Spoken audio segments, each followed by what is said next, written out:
Hi, I'm Heather Paris of liveinspirednow.com, and I am here on day one of a week of stories. And the story that I want to share with you today is really the core story of who I am. It's how I became who I am and do what I do. And it's what I call my Edie story. So when I was in about third grade, I think it was, my little best friend in the whole wide world, her name was Edie. And I absolutely loved Edie. She was the best friend ever. And one day at school, Edie told me that she wasn't going to be fed lunch when she went home for lunch. Now, a little side story here.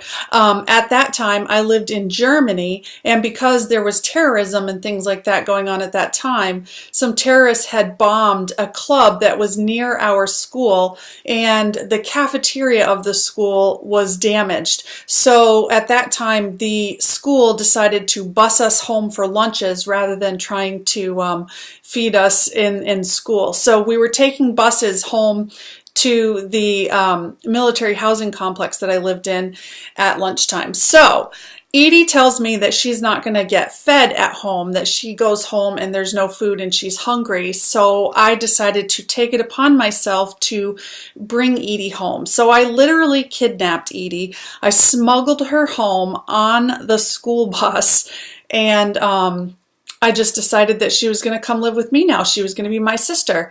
So when I showed up at home with this little girl who didn't belong to us, my mother was quite upset. Now, bear in mind, this was in the 70s, and in the 70s, we didn't have cell phones, and in the 70s in Germany on a military housing base, we didn't even have house phones.